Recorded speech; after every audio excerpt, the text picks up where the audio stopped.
வணக்கம் உறவுகளே. இது நம்ம வீட்டிலே இருந்த பிரண்டை கொஞ்சம் தான் இருந்துச்சு. ஒரு 5-6 கொழுந்து போல் தான் இருந்துச்சு. அது கூட பட்டை மிளகாய் அண்ட் புளி, பூண்டு ரொம்ப குவான்டிட்டி கம்மியாக இருந்ததுனால அம்மியில் அரைக்கும்போது நிறைய ஒட்டிக்கும். அதனால் கொஞ்சம் தேங்காய் சேர்க்க மாட்டேன். ஸோ கொஞ்சமாக இருக்குது அப்படிங்கிறதுனால ஒரு 2-3 பீஸு தேங்காய் சேர்த்துருக்கேன். இது நல்லா வதக்கிட்டு அம்மியில் அரைச்சி கல்லுப்பு வச்சு அரைச்சி குழந்தைங்களுக்கு கொடுத்தா, இந்த குழந்தைங்க சாப்பிட மாட்டேங்கிறாங்க, பசிக்கலை அப்படின்னு சொல்கிறீங்கல்ல, அதெல்லாம் இருக்காது. அப்புறம் மோஷன் பிரச்சனை சில குழந்தைங்க மோஷன் பிரச்சனை இருக்கும், போக மாட்டாங்க ஒழுங்காக. அது பிரண்டை நல்ல மருந்துங்க. அதே மாதிரி இந்த முட்டி வலி இருக்குல்ல, கால் முட்டி வலி, அந்த கால் முட்டி வலிக்கும் இந்த பிரண்டை, எலும்பு ஏதாவது உடஞ்சிருக்கு அப்படின்னா, அந்த எலும்பு முறிவு ஏற்பட்டவங்க தொடர்ந்து பிரண்டை எடுத்துக்கிட்டாங்க அப்படின்னா அது சீக்கிரம் க்யூர் ஆகும். பிரண்டைக்கு எலும்பை வலுப்படுத்துகிற சக்தி அப்படிங்கிறது இருக்குங்க.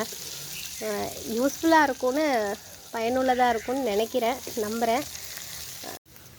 எந்த அளவு வதங்கியிருக்குன்னு பாருங்கள். பிரண்டையில் அந்த பச்சை கலர் இருக்கக்கூடாது. ஸோ அந்த அளவு வதக்கணும். நீங்கள் பிரண்டையோட இலையெல்லாம் சேர்த்துக்கலாம், எதுவும் பண்ணாது. அதெல்லாம் பிரண்டையோட இலையெல்லாம் சில பேர் தூக்கி போட்டுருவாங்க. கொழுந்து பிரண்டையாக எடுத்து அதோட இலை வரைக்கும் நம்ம சாப்பிட்லாம்.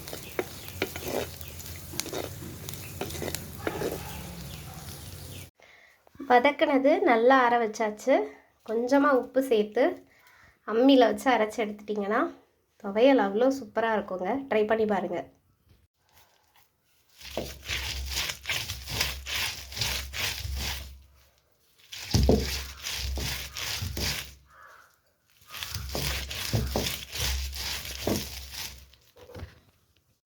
பாருங்க, அரைச்சி எடுத்தாச்சு. அவ்வளோதான், ரெடி. இதில் சுடுசாதத்தில் நல்லெண்ணெய் போட்டு, இதெல்லாம் தண்ணியாக இருக்குதுன்னு பார்க்குறீங்களா? அம்மிக்கல்லுன தண்ணி வேஸ்ட் பண்ணக்கூடாதுங்க. நம்ம ஓட்டு பொருள், நம்ம உழைப்பு, அதனால் வேஸ்ட் பண்ணக்கூடாது. இந்த மாதிரி க்ளீனாக கழுவி கொஞ்சமாக தண்ணி ஊற்றி கழுவி எடுத்து அந்த தண்ணியை இதில் சேர்த்துடணும். ஓகே, சுடுசாதத்தில் நல்லெண்ணெய் போட்டு இல்லை நெய் போட்டு கொடுத்து பாருங்கள், அப்படி இருக்கும்.